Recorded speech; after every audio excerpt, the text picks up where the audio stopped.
नमस्कार, जय हिंद दोस्तों।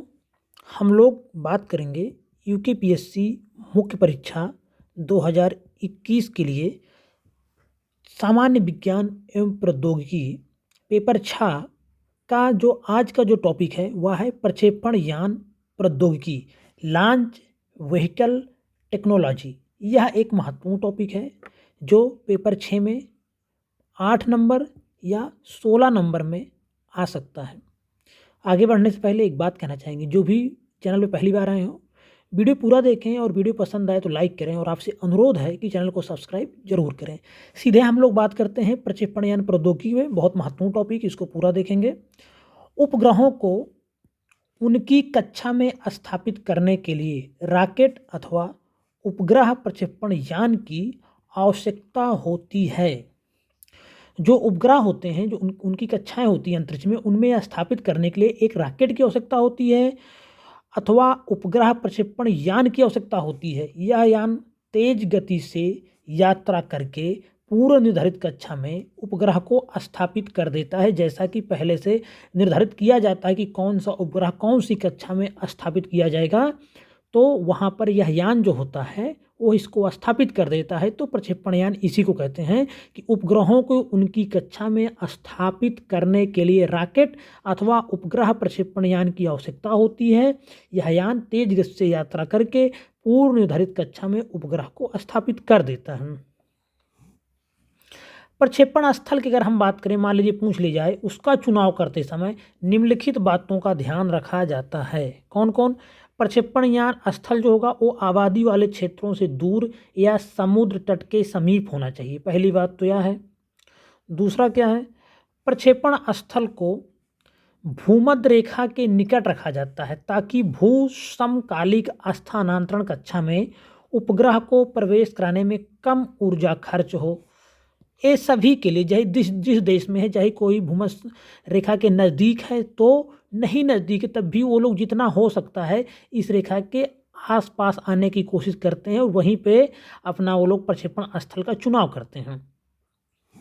उसके बाद पृथ्वी पश्चिम से पूर्व की ओर घूर्णन करती है, अतः उपग्रहों को पूर्व की तरफ प्रक्षेपित किया जाता है जिससे वह पृथ्वी की गति ग्रहण कर सकें। ऐसा नहीं कि अगर उन्हें पश्चिम की तरफ से प्रक्षेपित कर दिया तो वह उस काम को नहीं कर पाएंगे, तब भी कर लेंगे। लेकिन क्या होगा, यदि उपग्रहों को पश्चिम की तरफ प्रक्षेपित किया जाए तो उन्हें कक्षा में स्थापित करने में काफ़ी अतिरिक्त ऊर्जा देनी पड़ेगी। इसीलिए उपग्रहों को पूर्व की तरफ प्रक्षेपित किया जाता है। इस पॉइंट, 3 महत्वपूर्ण पॉइंट याद रखेंगे। किससे संबंधित? प्रक्षेपण स्थल का अगर चुनाव करते समय पूछ ली जाए किन बिंदुओं को ध्यान रखना आवश्यक होता है, तो जो 3 ये महत्वपूर्ण बिंदु हैं इनको याद रखना चाहिए आपको। इस बात को लिख देंगे, बहुत अच्छे नंबर आपको मिलेंगे इन 3 बिंदुओं को। उसके बाद जो प्रक्षेपण यान होता है, मान लीजिए 2 नंबर पूछ ली जाए कि किस नियम पर काम करता है, तो प्रक्षेपण यान न्यूटन के गति के तीसरे नियम के आधार पर कार्य करता है।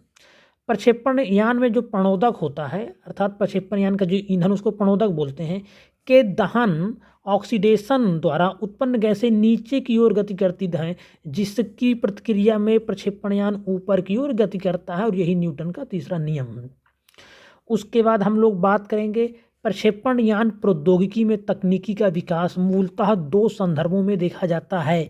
जब प्रक्षेपण यान प्रौद्योगिकी के बारे में लिखने को आएगा 8 नंबर या 16 नंबर में, तो इन सभी पॉइंट को आप दिखा देंगे। पूरी पीडीएफ इतना बड़ा आप दिखाएं नहीं तो 1000-2000 शब्दों की पीडीएफ है, लेकिन आपको लिखना है 250 शब्द में लिखना है, तो आप मेन की पॉइंट दिखाएंगे। तो आप इसको भी दिखाएंगे कि प्रक्षेपण यान प्रौद्योगिकी में तकनीकी का विकास मूलतः 2 संदर्भों में देखा जाता है। आपने देखा भी होगा, रॉकेट कितनी ऊंचाई तक जाने में सक्षम है इसके आधार पर, और रॉकेट कितने भारी उपग्रह को ढोने में सक्षम है इसके आधार पर।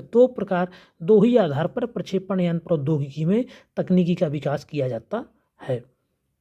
उसके बाद हम लोग बात करते हैं भारत के प्रमोशन यान, लॉन्च व्हीकल, एक बहुत महत्वपूर्ण टॉपिक है और ये भी उसी का पार्ट है। तो भारत के प्रमोशन यान के बारे में बात करेंगे। लॉन्च व्हीकल कौन कौन से हैं? तो भारत के उपग्रह प्रक्षेपण यान विकास कार्यक्रम को निम्नलिखित चरणों में बांटा जा सकता है, जिसमें प्रथम पीढ़ी के प्रमोशन यान, जिसके अंतर्गत शामिल हैं परिव्यापी रॉकेट, ESLV, ASLV। उसके बाद प्रचलात्मक प्रमोशन यान जो इस समय वर्तमान में चलन में है, PSLV एंड GSLV। उसके बाद अगली पीढ़ी के प्रमोशन यान जिस पर काम किया जा रहा है वह है RLB। तो इस तरह से आपने 3 देखा। एक तो प्रथम पीढ़ी के हो गए प्रमोशन यान जो शुरुआत में आए थे, जिसमें परिज्ञापी रॉकेट जिसे साउंडिंग रॉकेट बोलते हैं, ESLV और ASLV। अब 2 प्रचलनात्मक हैं, वो प्रमोशन यान कौन कौन है? PSLV polar satellite launch vehicles और GSLV। तो यह 2 हो गए। उसके बाद अगली पीढ़ी के प्रमोशन यान RLB। अब हम बात करेंगे सबसे पहले परिज्ञापी रॉकेट जिसको हम लोग बोलते हैं साउंडिंग रॉकेट। साउंडिंग रॉकेट 1 या 2 चरण वाले ठोस प्रणोदक रॉकेट हैं। प्रणोदक के बारे में हमने बता दिया, यह क्या है? यह ईंधन के ही ईंधन है। इनका प्रयोग ऊपरी वायुमंडलीय क्षेत्रों के अन्वेषण हेतु किया जाता है, खोज हेतु किया जाता है। ये प्रमोशन यानों तथा उपग्रहों में प्रयोग हेतु निर्धारित नए घटकों या उप प्रणालियों के परीक्षण मंचों के रूप में भी काम करते हैं।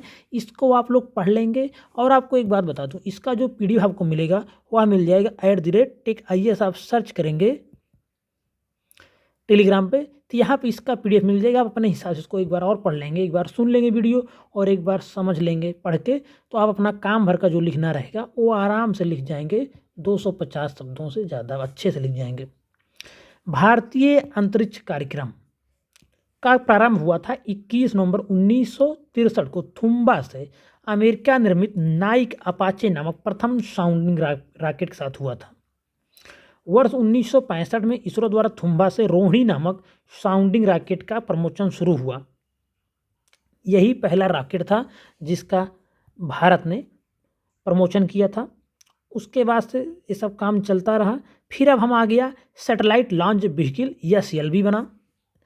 18 जुलाई 1980 को सार केंद्र है जो श्रीहरिकोटा से उपग्रह प्रमोशन यान 3 ESLV-3 के सफल प्रमोशन द्वारा रोहिणी उपग्रह RS-1 को कक्षा में स्थापित किया गया और भारत अंतरिक्ष क्षमता वाले खास राष्ट्रों के क्लब का मेंबर बन गया। तो यह तो ESLV के बारे में आ गया। उसके बाद SLV के बाद क्या आता है?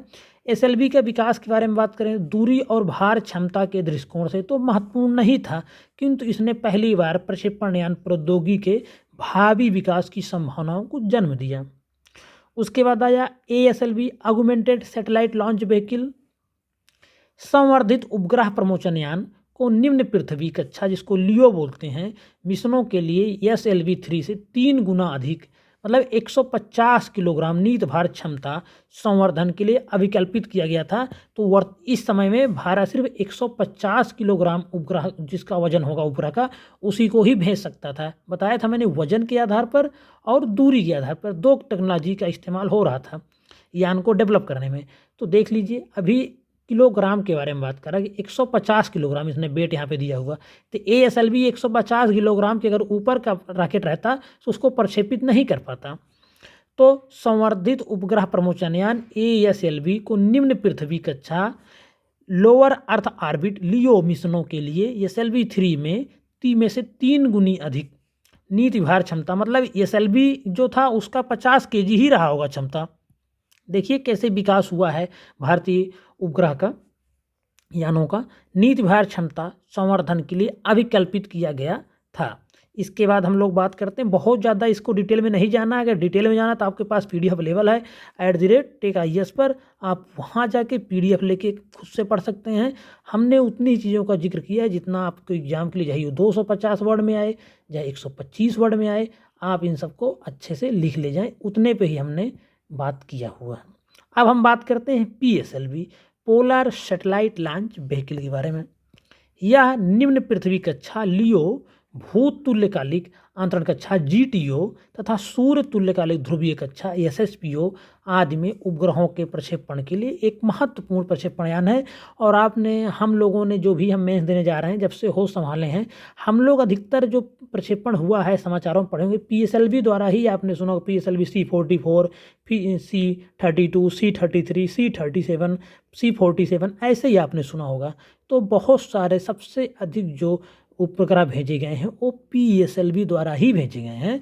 तो PSLV का बहुत बड़ा योगदान रहा भारतीय उपग्रहों के प्रक्षेपण के क्षेत्र में बात किया जाए तो PSLV का बहुत बड़ा योगदान रहा है।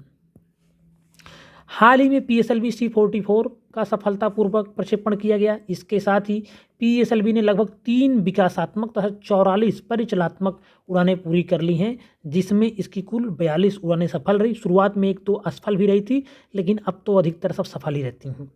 यह भारत का ऐसा पहला प्रक्षेपण यान है जिसमें द्रवित अवस्था में ईंधन का इस्तेमाल किया गया, ये भी याद रखेंगे। उपग्रह प्रक्षेपण यान प्रौद्योगिकी के विकास का उच्च स्तर PSLV के साथ ही शुरू है। मैंने अभी आपको बताया कि PSLV से ही उपग्रह का डेवलपमेंट बहुत तेज़ी के साथ हुआ, जिसमें अन्य देश आए अपने उपग्रह को प्रक्षेपण करवाने के लिए भारत सरकार से संपर्क साधा। बहुत सारे आज देश ऐसे हैं जिनके उपग्रह का प्रक्षेपण भारत करता है, तो वो PSLV की ही देन है। इससे संबंधित प्रयोग 1993 से प्रारंभ किए गए थे। शुरुआत में असफल भी हो गया थे एकाध, उसके बाद से लगातार सफलता का आयाम इसने रचा और मात्र 44 भी यहाँ पे दिखा रहे हैं, तो 44 में से 42 सफल रही हैं, मात्र 2 ही ऐसी हैं जो असफल हो गई उड़ानें। उसके बाद हम PSLV में और बातें करें तो PSLV के प्रक्षेपण का जो पहला प्रयास हुआ 1993 में PSLV D1 के रूप में किया गया, किंतु चौथे चरण में खराबी होने के कारण यह प्रयोग विफल रहा। मैंने आपको बताया कि शुरुआत में 1-2 प्रयोग क्या हुआ था, 1-2 प्रयोग असफल हो गए थे, लेकिन बाद में इसने सफलता के बहुत सारे आयाम गढ़े। 1994 PSLV D2 द्वारा IRSP-2 को सफलतापूर्वक ध्रुवीय कक्षा में स्थापित किया गया और यहीं से PSLV 4 चरण वाला रॉकेट है। ये तो 4 चरण वाला रॉकेट है, यहीं से PSLV ने अपनी विकास की गौरव गाथा लिखी, जिसके पहले और तीसरे चरण में ठोस प्रणोदक होता है, दूसरे व चौथे चरण में तरल प्रणोदक का उपयोग किया जाता है। प्रणोदक मतलब ईंधन का उपयोग किया जाता है। तरल प्रणोदक की जलन क्षमता बेहतर होने तथा उसे किसी भी बिंदु पर आसानी से नियंत्रित करने की सुविधा के कारण PSLV में इसका उपयोग होता है। तो जो तरल ईंधन होता है उसका कोई भी तरल ईंधन होगा, लिक्विड ईंधन बहुत जल्दी जल जाता है और उसको किसी भी पॉइंट पर आसानी से नियंत्रित भी कर लिया जाता है। देश के अंतरिक्ष कार्यक्रम को बढ़ावा देने के उद्देश्य से हाल ही में केंद्र सरकार ने अगले 4 वर्षों में 30 PSLV और 10 GSLV यम के 3rd रॉकेटों के प्रक्षेपण के लिए तकरीबन 10.911 करोड़ की वित्तीय सहायता प्रदान करने की मंजूरी दे दी है। तो यह तो PSLV के बारे में। हाँ, PSLV के अगर एग्जाम्पल लिखना हो कुछ हालिया उड़ानों को देख लेते हैं। इसमें तो काफ़ी पुराने ही दिया हुआ है और भी बहुत सारी उड़ानें हो चुकी हैं, जैसे PSLV 3C-51 अमेजोनिया, जो कि ये ब्राज़ील का सैटेलाइट है अमेजोनिया, इसको किया। PSLV C-50, PSLV C-49, PSLV C-48, जिसके द्वारा PSLV DL, XL ये सब प्रकार के, कोई GSO में गया है, कोई लियो में गया है, कोई SSPO में गए हैं, ये सब तुल्यकालिक कक्षाएँ हैं। तो इस तरह से कार्टोसाइट 3 ये सब काफ़ी एग्जाम्पल, आप 1-2 एग्जाम्पल लिख देंगे बहुत है, बहुत ज़्यादा लिखना नहीं रहेगा इसके अंतर्गत। उसके बाद हम बात करेंगे GSLV के बारे में। भारत के GSLV का फुल फॉर्म होता है geosynchronous satellite launch vehicle. Bharat के प्रक्षेपण यान कार्यक्रम का ये फुल फॉर्म याद रखेंगे, प्रीलिम से पूछ ले जाता है। भारत के प्रक्षेपण यान कार्यक्रम का सबसे महत्वपूर्ण चरण था GSLV, जियो स्टेशनरी और जियो सिंक्रोनस सैटेलाइट लॉन्च व्हीकल कहलाता है। यह एक ऐसा रॉकेट है जो 2500 किलोग्राम वजन वाले उपग्रह को भू स्थैतिक कक्षा में स्थापित कर सकता है। इसके अलावा GSLV 5 टन, देखिए दूरी की बात हो गई, वजन के बारे में बात हो गई, GSLV 5 टन वजन वाले उपग्रह या विभिन्न उपग्रहों को निम्न भू कक्षा में स्थापित कर सकता है। यह रॉकेट क्या था, जो PSLV था मैंने आपको बता दिया। इसके एक ही पॉइंट है PSLV के लिए कि यह 4 चरण में था। PSLV कितने चरणों में था? 4 चरणों में था, इसको याद रखेंगे। और जो GSLV है यह 3 चरण में है, तो यह एक की पॉइंट है, इसको जरूर उसमें मेंशन कर देंगे जब भी लिखेंगे। यह रॉकेट 3 चरणों का होता है। पहले चरण में ठोस प्रणोदक का प्रयोग होता है, पहले जो चरण होगा उसमें ठोस ईंधन का प्रयोग किया जाता है। और इसके क्या था कि जो PSLV था इसके पहले और तीसरे में ठोस और दूसरे और चौथे में द्रव ईंधन का, लिक्विड का इस्तेमाल होता था। उसी तरह जीएसएलवी के पहले चरण में ठोस ईंधन का प्रयोग किया जाता है और यह चरण पीएसएलवी के प्रथम चरण के समान है। इसमें प्रयुक्त होने वाला ईंधन हाइड्रॉक्सिल टर्मिनेटेड पॉलीब्यूटाराइड HTBP है। यह जो ईंधन होता है इस ईंधन का नाम दिया गया है। उसके बाद इसका दूसरा चरण पीएसएलवी के दूसरे चरण पर ही आधारित है, जिसमें अनसिमेट्रिकल डाईमिथाइल ड्राइजीन UDMA तथा नाइट्रोजन ट्राईऑक्टेट्रो ऑक्साइड N2O4 जैसे तरल प्रणोदक का प्रयोग किया जाता है। जो जीएसएलवी का तीसरा चरण होता है वह सबसे महत्वपूर्ण और जटिल है। इसमें प्रयुक्त होने वाली तकनीकी को क्रायोजेनिक तकनीक कहते हैं। यह इंजन उपग्रह को भू स्थैतिक कक्षा तक पहुंचाता है। क्रायोजेनिक के बारे में हम लोग आगे अध्ययन करते हैं। तो पहले देख लेते हैं जीएसएलवी मार्क 2 रॉकेट द्वारा कौन कौन से उपग्रह लॉन्च किए गए हैं। तो कुछ एग्जाम्पल, एक दो एग्जाम्पल लिखेंगे ही जब आएगा। तो जैसे जीएसएलवी F11, GSAT-7 हुआ। उसी तरह जीएसएलवी F08 द्वारा GSAT-6A लॉन्च किया गया, GSAT-9 लॉन्च किया गया जीएसएलवी F09 द्वारा। तो एक दो सब सफल रहे, एक दो असफल भी रहा है। जीएसएलवी में भी देख लीजिए 3 असफल हो चुके हैं। तो जीएसएलवी के एक दो एग्जाम्पल दिखा देंगे। GSAT-7 है, GSAT-6 है। उसके बाद हम लोग बात करेंगे जो एक जीएसएलवी MK3 है, इसके बारे में। अभी जीएसएलवी MK2 था वो सब, अब जीएसएलवी MK3 इसके विकास की शुरुआत हुई वर्ष 2009 के पहले शुरू हो गई। वर्ष 2009-10 तक पहली उड़ान जीएसएलवी MK2 के रूप में की गई थी, जो असफल रही। इसका अगला जो परीक्षण हुआ 2010 में किया गया, जिसमें एक रूसी इंजन का इस्तेमाल किया गया था। हालांकि यह यान अपने पहले चरण के दौरान ही अनियंत्रित हो गया और यह भी परीक्षण असफल रहा। उसके बाद दिसंबर 2014 में जीएसएलवी मार्क 3 का सफलतापूर्वक प्रक्षेपण कर इसरो ने भारी संचार उपग्रहों के प्रक्षेपण तकनीक के विकास में महत्वपूर्ण सफलता प्राप्त की। तो जो जीएसएलवी MK3 आप देख रहे हैं, इसका जो इस्तेमाल हो रहा है वह भारी संचार उपग्रहों के इस्तेमाल के लिए किया जाएगा और उसी का तकनीकी विकास का है जीएसएलवी MK3। वर्तमान में संचार उपग्रहों का औसतन 4.5 टन है। ये इनसेट 4 वर्ग के हैं। इनका प्रमोशन जीएसएलवी मार्क 2 से नहीं किया जा सकता है। ऐसे उपग्रहों के प्रमोशन में जीएसएलवी मार्क 3 जिसमें क्रायोजेनिक इंजन CE-20 का प्रयोग किया जाएगा। तो जीएसएलवी मार्क 3 जो है यह भारी उपग्रहों को प्रक्षेपण के लिए यूज किया जाएगा, इसीलिए इसका विकास किया जा रहा है। तो इसमें हम लोग यहाँ से लिखेंगे जीएसएलवी कब से विकास शुरू हुआ। 2014 में पहला सफल रहा जीएसएलवी मार्क 3 का प्रक्षेपण।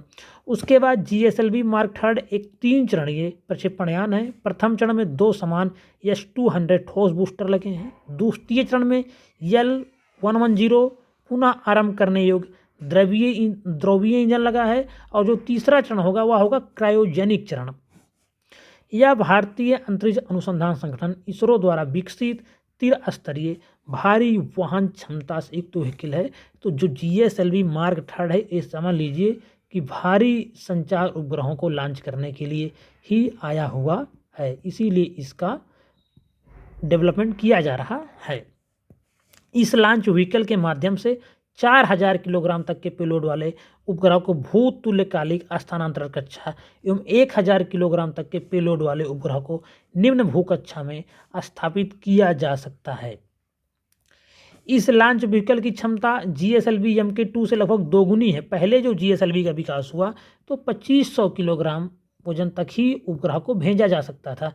अब जब जीएसएलवी मार्क 3 आ गया तो अब क्या हुआ, 4000 किलोग्राम से लेके 4500 किलोग्राम तक के उपग्रह को भेजा जा सकता है, संचार उपग्रहों को प्रक्षेपण किया जा सकता है। उसके बाद इसमें स्वदेशी क्रायोजेनिक इंजन C-25 का इस्तेमाल किया गया। किसमें? जीएसएलवी मार्क 3 में क्रायोजेनिक इंजन C-25 का इस्तेमाल किया गया है। इसके बारे में अब हम लोग देख लेते हैं मार्क 3 का कुछ उड़ान देख लेते हैं। जैसे कि GSLV mark 3 Chandrayaan mission 2, GSLV mark 3 का इस्तेमाल किया गया था। 22 जुलाई 2019 को चंद्रयान 2 मिशन था उसको लॉन्च किया गया था जीएसएलवी MK3 द्वारा। जीएसएलवी MK3-1 उसमें था, इसमें MK3D2 का इस्तेमाल किया गया था। जीएसएलवी लॉन्च के प्रकार से जीएसएलवी MK3 का इस्तेमाल हुआ। तो इस तरह से GSAT-29 उपग्रह का इसको भेजा गया था। GSAT-19 को इससे भेजा गया था GSLV MK3 D1 द्वारा। GSLV MK3 लॉन्च का प्रकार था। तो इस तरह से यह क्या था, इसके कुछ एग्जाम्पल। एक GSAT-29, GSAT-19 और चंद्रयान-2, इन चंद्रयान-2 याद रखेंगे। इसका प्रयोग क्या, इसमें क्या किसका इस्तेमाल किया गया था, तो GSLV MK3 का इस्तेमाल या मार्क 3 का इस्तेमाल किया गया था। इसमें चंद्रयान-2 में। क्रायोजेनिक इंजन के बारे में देख लेते हैं थोड़ा सा हम लोग। क्रायोजेनिक इंजन क्या है, इसमें अत्यंत निम्न ताप पर लगभग 20 केल्विन मतलब कि -253 डिग्री सेंटीग्रेड के ताप पर तरल हाइड्रोजन का ईंधन के रूप में और लगभग 80 केल्विन -193 डिग्री सेंटीग्रेड के ताप पर तरल ऑक्सीजन का ऑक्सीकारक के रूप में प्रयोग किया जाता है। यही है क्रायोजेनिक इंजन। मतलब क्रायोजेनिक इंजन वैसे इंजन है जो निम्न ताप पर इंजन काम करते हैं, वही है क्रायोजेनिक इंजन। इसमें अत्यंत निम्न ताप पर लगभग 20 केल्विन के ताप पर तरल हाइड्रोजन का ईंधन के रूप में और लगभग 80 केल्विन मतलब कि -193 डिग्री सेंटीग्रेड के ताप पर तरल ऑक्सीजन का ऑक्सीकारक रूप में प्रयोग किया जाता है। क्रायोजेनिक इंजन C25 चरण के इस इंजन में गैस जनरेटर की चक्रीय प्रक्रिया का इस्तेमाल किया जाता है। इसमें क्रायोजेनिक प्रणोदक का उपयोग किया जाता है। प्रणोदक मतलब क्रायोजेनिक ईंधन, निम्न ताप पर काम करने वाले ईंधन का उपयोग किया जाता है जो कि तरल हाइड्रोजन होता है और ऑक्सीकारक के रूप में तरल ऑक्सीजन का उपयोग किया जाता है। तो ये 2 की पॉइंट लिख लेंगे आप लोग।